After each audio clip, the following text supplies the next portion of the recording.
Baik, bismillahirrahmanirrahim. Assalamualaikum warahmatullahi wabarakatuh. Pada kesempatan kali ini teman-teman kita akan mencoba menjawab satu soal tentang biologi sel molekuler. Di sini ada soal OSN ini ya pada tahun 2024 katanya perhatikan skema ekspresi gen berikut.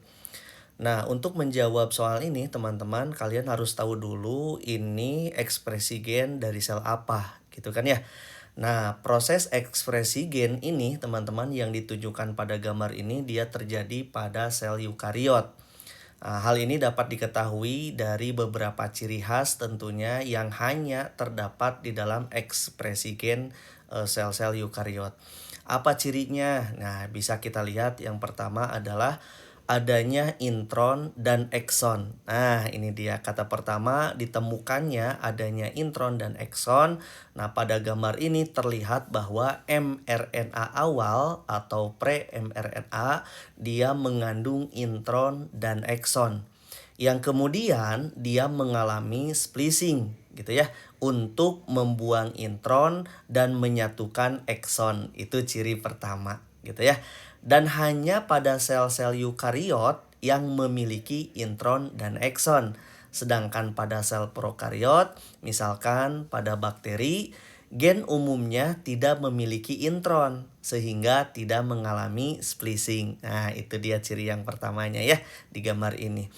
Nah, ciri yang kedua bisa dilihat sama teman-teman, di sana ada modifikasi pasca transkripsi. Nah, ini setelah transkripsi teman-teman pada pre-mRNA dia mengalami penambahan 5 cap gitu ya. Dan ekor poli A. Nah, ini dia cirinya gitu ya. Nah, modifikasi ini dia hanya terjadi pada sel eukariotik dan berfungsi untuk apa? Untuk melindungi mRNA serta membantu proses translasi.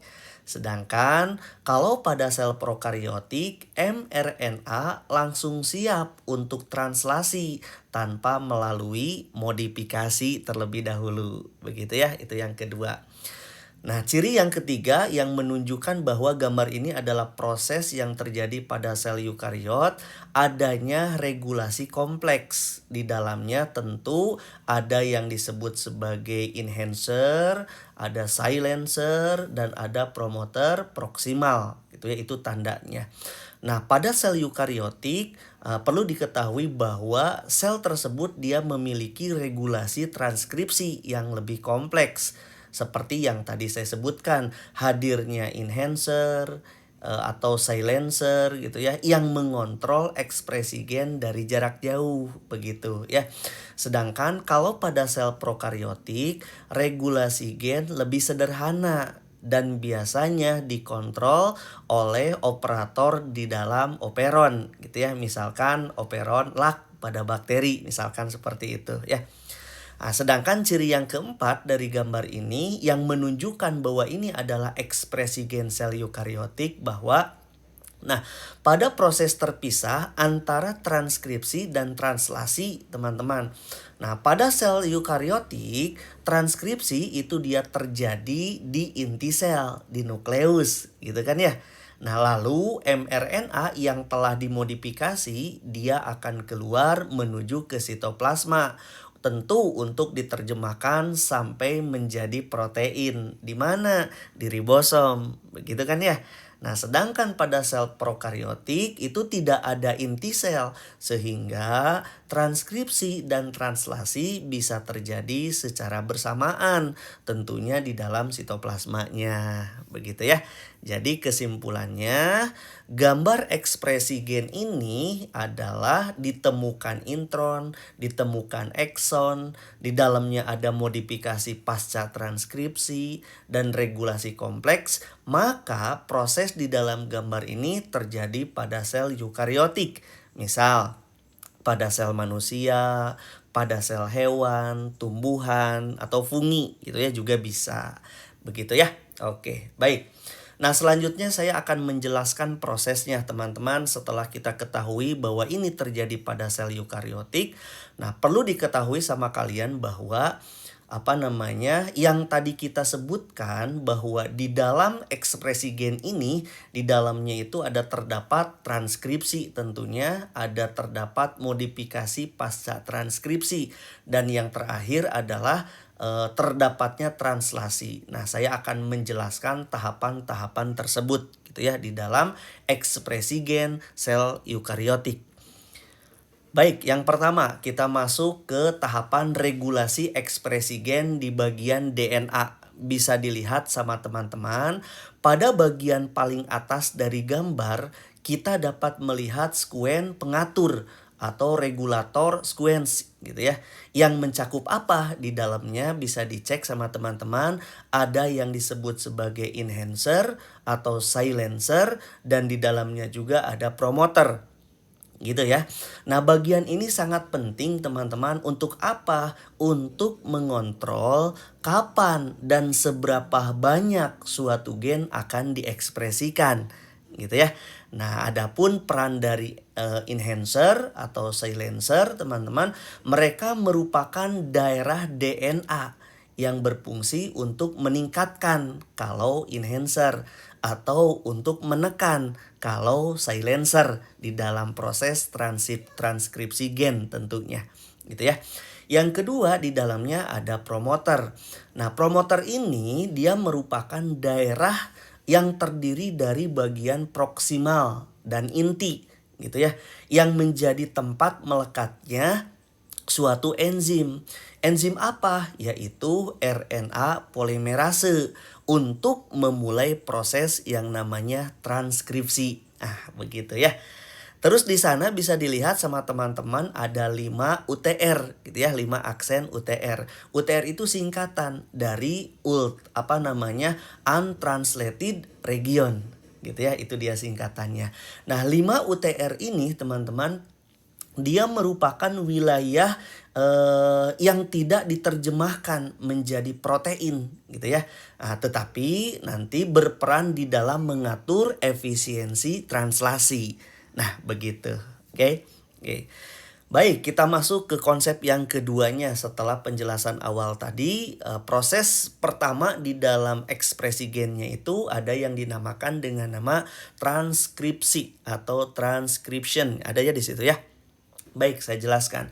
Nah, pada tahapan transkripsi, teman-teman, dari DNA ke pre-mRNA, gitu ya, kita akan bahas itu. Nah, pada tahapan ini, teman-teman, enzim RNA polimerase, dia membaca urutan DNA dari promoter hingga terminator, gitu ya, dan mensintesis pre-mRNA. Itu yang pertama.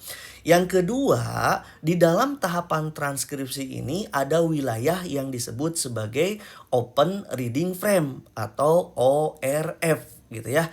Nah, dimulai dari codon start dan diakhiri dengan codon stop. Itu yang pertama. Yang berikutnya teman-teman, exon dan intron itu dia akan mulai muncul dalam pre-mRNA yang baru disintesis. Gitu ya. Selanjutnya dia akan masuk ke tahapan yang disebut sebagai modifikasi pasca transkripsi. Nah, sebelum pre-mRNA dapat diterjemahkan menjadi protein, teman-teman, ia harus melewati beberapa modifikasi pasca transkripsi ini. Apa modifikasinya? Yang pertama, akan terjadi proses yang disebut sebagai splicing atau pemotongan intron, gitu ya. Intron atau wilayah yang tidak mengkode itu akan dibuang. Dan ekson sebagai wilayah yang mengkode itu akan disatukan. Itu yang pertama. Yang kedua akan terjadi penambahan 5 aksen cap gitu ya. Dia merupakan struktur ini dia melindungi mRNA dari degradasi dan membantu dalam inisiasi translasi. Dan yang terakhir di dalam modifikasi pasca transkripsi ini terjadi penambahan yang namanya poly-A-tail gitu ya, di mana dia merupakan rantai adenin yang membantu dalam stabilitas mRNA. dan di dalam proses transportasi ke sitoplasma. Begitu ya. Itu adalah tahapan modifikasi pasca transkripsi. Nah, hasil dari modifikasi ini adalah terbentuknya mRNA yang matang atau di situ ditulis mature mRNA. Gitu ya, itu dia hasil dari modifikasi pasca transkripsi yang siap untuk diterjemahkan menjadi sebuah protein. Nah, di mana penerjemahan ini masuk ke tahapan terakhir, yaitu proses translasi. Di situ ada translation ya. Oke, baik, kita jelaskan. Pada tahapan translasi ini teman-teman, dari mRNA ke protein tentunya seperti itu ya. Baik, nah mRNA yang telah matang tadi teman-teman akan memasuki ribosom untuk diterjemahkan menjadi protein. Nah, ribosom dia akan membaca kodon dari region pengkode protein. Dimulai dari mana? Dimulai dari kodon start hingga kodon stop. Setiap kodon akan menentukan asam amino spesifiknya yang akan dirangkai menjadi rantai polipeptida, tentunya seperti itu. Nah, setelah translasi ini selesai, protein yang dihasilkan akan mengalami pemrosesan lebih lanjut. Seperti apa? Seperti pelipatan gitu ya, dan modifikasi kimiawi agar dapat berfungsi dengan baik. Jadi kesimpulannya teman-teman, pada proses ekspresi gen ini menggambarkan bagaimana formasi genetik dalam DNA diubah menjadi protein fungsional melalui serangkaian tahapan. Tadi disebutkan satu, ada regulasi transkripsi ditentukan oleh elemen pengatur seperti enhancer, silencer, dan promotor. Yang kedua, transkripsi, di mana di dalamnya ada proses yang disebut sebagai DNA diubah menjadi free mRNA. Yang ketiga, terjadinya modifikasi pasca transkripsi. Pre-mRNA diproses menjadi mRNA yang matang atau mature mRNA. Dan yang terakhir, proses yang kita namakan dengan translasi, di mana mRNA akan diterjemahkan menjadi suatu protein yang berfungsi. Begitu ya. Oke, penjelasannya seperti itu. Baik, kita akan jawab pertanyaannya di soal tersebut. Tentukan apakah pernyataan berikut benar atau salah. Baik, pernyataan yang A. Salah satu contoh organisme yang memiliki regulasi ekspresi gen seperti ditunjukkan pada gambar di atas adalah Archaea. Nah, katanya seperti itu.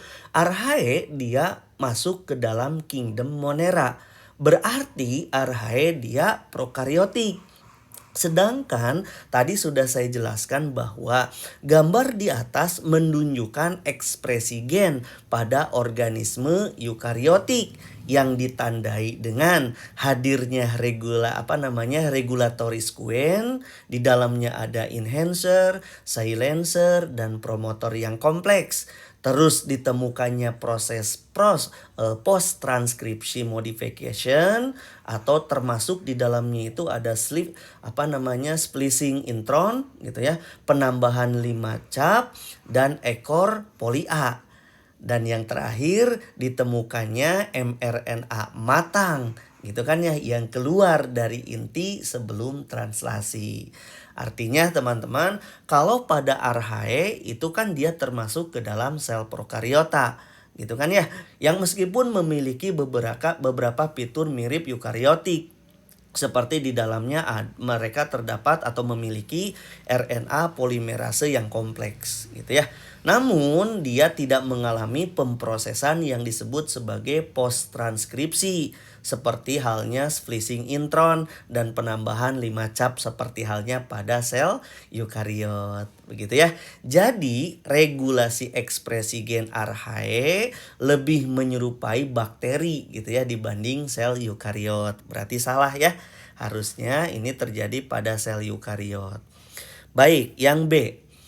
Operon umumnya dapat ditemukan pada organisme yang memiliki skema ekspresi gen seperti ditunjukkan pada gambar di atas.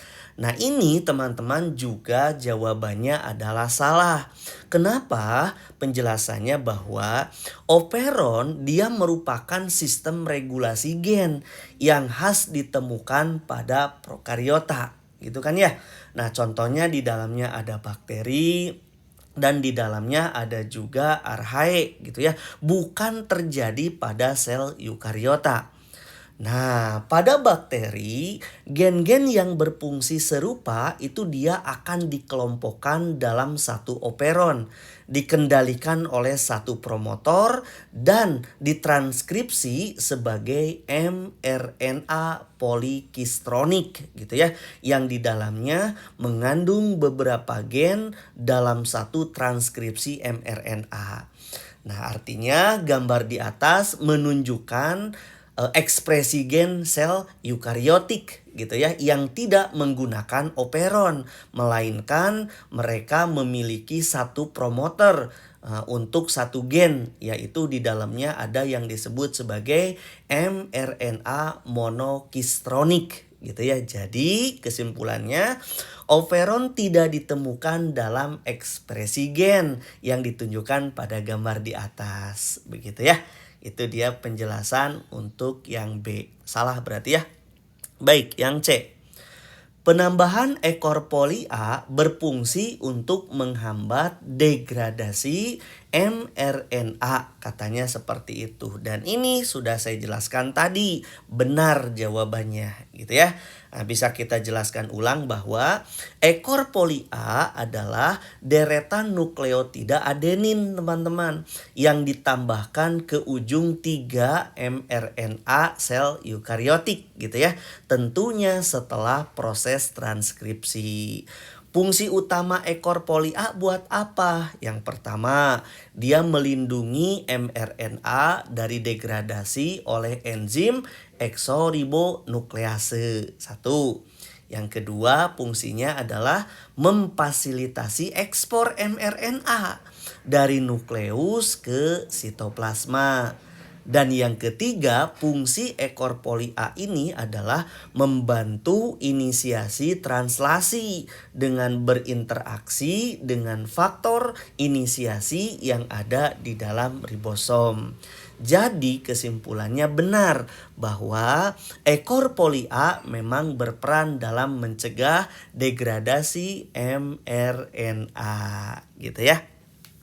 Dan yang D, meskipun sudah ketemu jawabannya, nggak apa-apa kita bahas. Yang D katanya, sequencing mRNA manusia dapat dilakukan menggunakan primer poli G. Nah, ini tentu jawabannya salah ya. Nah, penjelasannya bahwa di dalam metode sequencing mRNA teman-teman seperti di dalam teknik RT-PCR misalkan gitu ya, atau kita sebut dengan nama RNA sequencing gitu ya. Nah, primer yang digunakan untuk menangkap mRNA sel eukariotik umumnya adalah primer oligo DT bukan poli G gitu ya. Nah, primer oligo DT ini dia akan berikatan dengan ekor poli A mRNA sehingga memungkinkan sintesis cDNA atau komplementari DNA begitu ya. Dan ingat bahwa primer poli G tidak akan efektif karena tidak ada urutan poli C pada mRNA manusia khususnya gitu ya, yang bisa dijadikan sebagai pasangan. Jadi kesimpulannya primer yang benar untuk sequencing mRNA manusia adalah oligo DT bukan poli G Begitu ya. Jadi jawabannya sudah ketemu. Soal pertama, Olimpiade tahun 2024 tentang biologi sel molekuler adalah C jawabannya. Begitu ya. Baik, mudah-mudahan bermanfaat. Silahkan teman-teman bisa gunakan pembahasan soal ini untuk menuju ke OSN 2025 ini. Sekian dan terima kasih. Assalamualaikum warahmatullahi wabarakatuh.